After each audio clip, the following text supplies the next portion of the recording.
विचार दर्शन में आप सभी मित्रगण का स्वागत है। हमारी तरफ से नमस्कार है।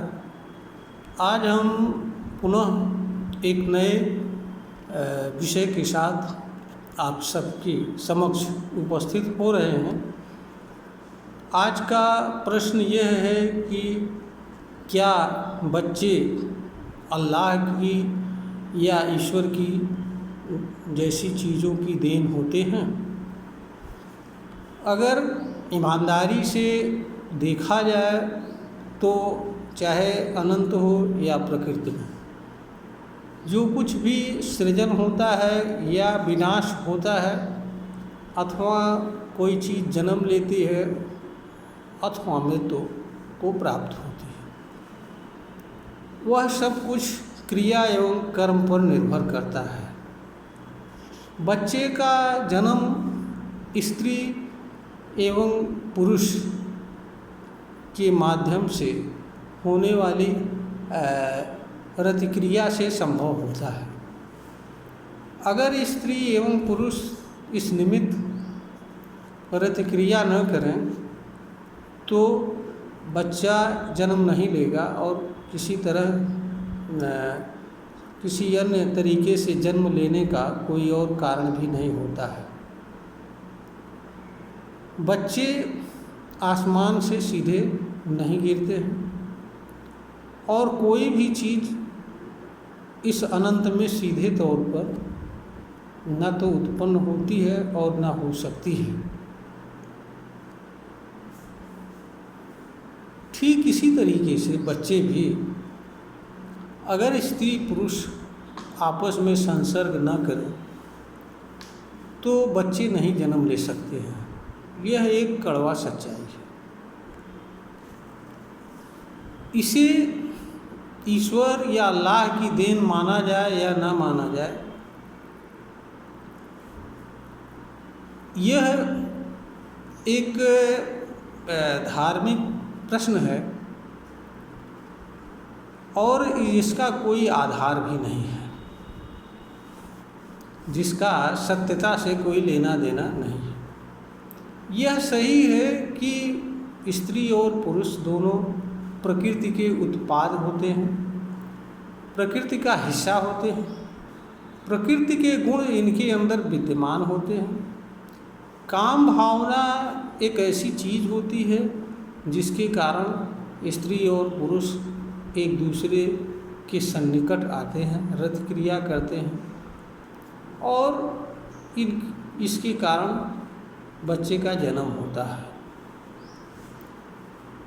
काम भावना स्त्री एवं पुरुष के साथ जन्म से प्रकृति के माध्यम से जुड़ने वाली चीज़ होती है।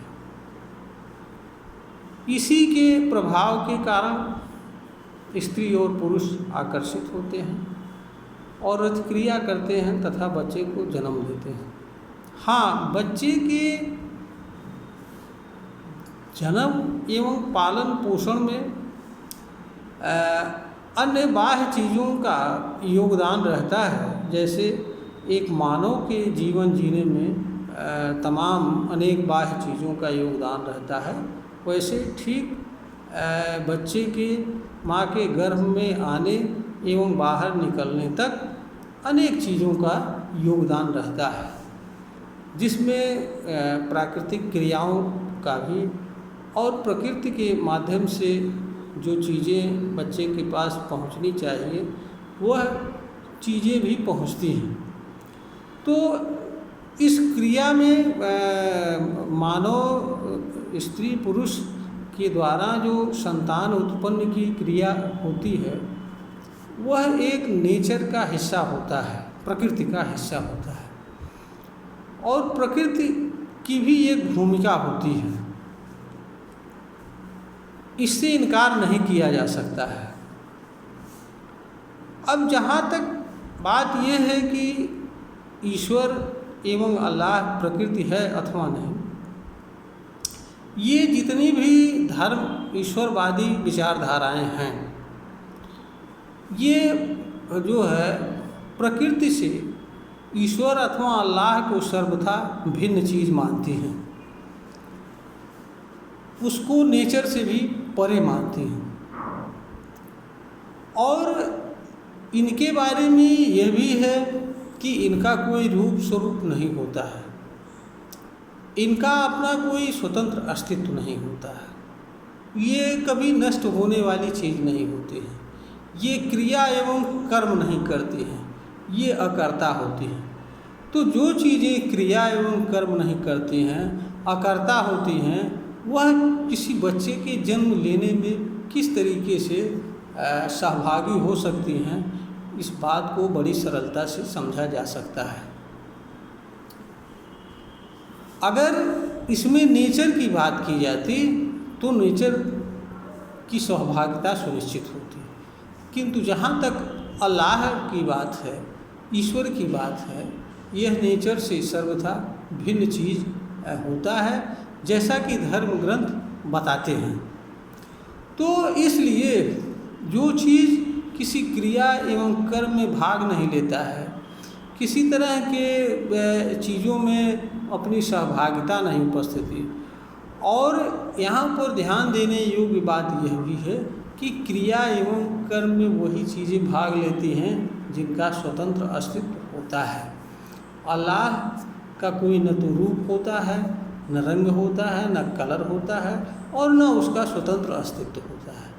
इसलिए वह मानवीय क्रियाक्रम में किसी तरह का सहयोग करने की स्थिति में नहीं होता है। जो भी बातें धर्म ग्रंथों के माध्यम से कही जा रही हैं वह अनर्गल हैं, असत्य हैं, समाज में भ्रम पैदा करने वाली हैं। यह एक तरह का वर्गीय हित है जिसके आड़ में यह बातें कही जा रही हैं, क्योंकि यह मानव का स्वभाव होता है। मानव को जिस बात को नहीं मानना होता है या जो बात किसी कारण से उसके विरुद्ध जाती हुई प्रतीत होती है, उस बात को वह कुतर्क के सहारे काटने का, गलत साबित करने का, या वह बात या कार्य न हो उसमें अवरोध उत्पन्न करने का प्रयास करता है और किया जाता है। जो लोग यह बात कहते हैं कि बच्चे अल्लाह की देन है, अल्लाह देता है तो लेने में क्या बुराई है, ऐसे लोग वस्तुतः एक प्रकार का कुतर्क करते हैं और वास्तविकता से मुंह मोड़ने वाली बात करते हैं। ईमानदारी से ऐसे लोग देश की मुख्य धारा में अपने आप को चलना पसंद नहीं करते हैं।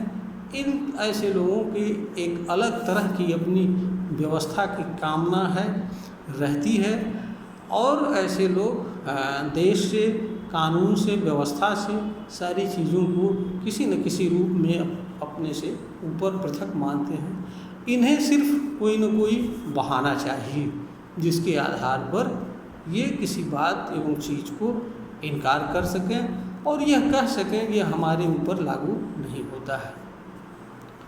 दूसरी बात यहाँ पर यह भी ध्यान देने योग्य बात है कि मनुष्य का कार्य अधिक से अधिक बच्चा पैदा करना ही नहीं होता है। मनुष्य का कार्य बच्चे का पालन पोषण करना, उचित शिक्षा प्रदान करना, उसके पलने बढ़ने एवं विकास करने का समुचित अवसर भी प्रदान करना होता है। अगर बच्चे आवश्यकता से अधिक पैदा कर लिए जाएं तो कोई भी माँ बाप उनकी उचित परवरिश नहीं कर सकता है, उनकी शिक्षा दीक्षा नहीं दे सकता है, उनके सम्यक विकास का अवसर नहीं उपलब्ध करा सकता है। जैसा कि देखने में भी यह दिखता है साफ तौर पे कि जो लोग शिक्षा में पीछे हैं या आर्थिक रूप से कमज़ोर हैं या जिनके अंदर जागरूकता नहीं है, वही लोग चाहे वो किसी भी धर्म के हों ज़्यादा से ज़्यादा बच्चा पैदा करते हैं। ऐसे लोग का अगर जीवन स्तर देखा जाए तो अत्यंत शोचनीय अवस्था में रहता है। जब बच्चे का पढ़ने लिखने का समय होता है उसे काम में लगा दिया जाता है और उसे एक आमदनी का साधन बना लिया जाता है। बच्चे का वास्तविक एवं मौलिक विकास ही नहीं हो पाता है। शिक्षा, स्वास्थ्य जैसी चीज़ों से वो अधूरा रहता है। तो यह एक प्रकार का अज्ञान है और यह ज्ञान इसका असर दूसरे लोगों पर भी पड़ता है, क्योंकि जनसंख्या जो बढ़ती है उसका असर देश के साधनों पर भी पड़ता है और देश के साधनों पर पड़ने के साथ साथ जो अधिक परिश्रम करते हैं या देश के लिए अधिक योगदान करते हैं उनका भी हिस्सा ऐसे लोगों को जाता है जो अधिक से अधिक जनसंख्या पैदा करते हैं। तो देश के साधन बढ़ते नहीं हैं, सिकुड़ते जाते हैं। इसलिए भी जनसंख्या को अगर ज़रूरत होती है तो नियंत्रित किया जाना आवश्यक होता है। ये प्रश्न अत्यंत निरर्थक है, असत्य है, इससे कोई लेना देना नहीं है कि बच्चे अल्लाह या ईश्वर की देन होते हैं, क्योंकि इसमें अल्लाह एवं ईश्वर जैसी चीज़ की कोई भूमिका नहीं होती है। भूमिका होती है तो वह प्रकृति की होती है। प्रकृति भी अकेले कुछ नहीं कर सकती है। अगर स्त्री एवं पुरुष आपस में संसर्ग न करें तो प्रकृति या कोई अन्य ऐसी चीज़ नहीं है कि जो उनको बच्चा पैदा करने के लिए मजबूर कर सके, बाध्य कर सके। मानव एक ऐसा प्राणी है जिसके पास सही गलत, उचित एवं अनुचित लेने का निर्णय और निर्णय के अनुसार कर्म करने की क्षमता प्राप्त है। जितने भी जीवन धारण करने वाली चीज़ें हैं यह शक्ति सिर्फ मानव के ही पास है, किसी अन्य के पास नहीं है।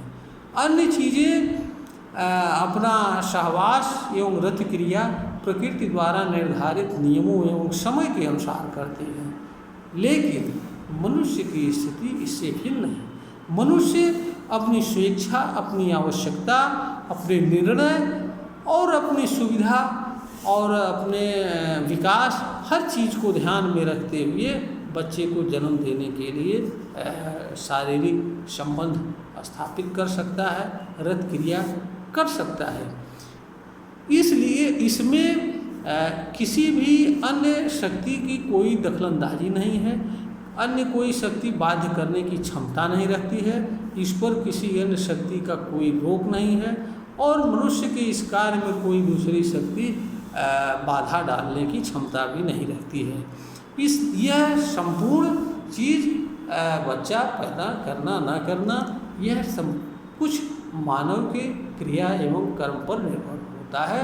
उसके लिए स्त्री और पुरुष को आपस में संसर्ग करना भर आवश्यक होता है। स्त्री एवं पुरुष से भिन्न किसी अन्य चीज़ स्त्री और पुरुष को ऐसा करने के लिए बाध्य करने की क्षमता नहीं रखती है। इसलिए जिस चीज़ पर कोई दूसरी चीज़ बाध्य करने की क्षमता नहीं रखती है, रोकने की क्षमता नहीं रखती है या ज़बरदस्ती किसी तरह का कर्म करवाने की क्षमता नहीं रखती है, तो फिर ये कहना कि यह हमसे भिन्न चीज़ के द्वारा दिया जा रहा है, यह असत्य है, भ्रामक है, स्वार्थपरक है और ये एक सोची समझी रणनीति का हिस्सा है। ऐसे लोग अपनी बात किसी योजना के तहत कहते हैं और ऐसे लोग सत्य से लेना देना नहीं रहता है। ऐसे लोगों का देश समाज के विकास से लेना देना नहीं होता है। ऐसे लोग अपने कुछ गुप्त एजेंडे को फलीभूत करने के लिए इस तरह की अनर्गल बातें करते हैं, धर्म का सहारा लेते हैं। सरकार को चाहिए कि वह समय की मांग है, एक समान जनसंख्या नियंत्रण कानून जल्द से जल्द लावे, इसे पारित करे ताकि देश हमारा जल्द से जल्द आर्थिक रूप से समृद्ध हो सके, मजबूत हो सके। इसी में सबका हित है। यह वीडियो ज्ञानवर्धन है, बनाया गया है, प्रेषित किया जा रहा है। अगर ज्ञानवर्धन के योग्य प्रतीत हो तो इसे लाइक करें, शेयर करें और सब्सक्राइब करें।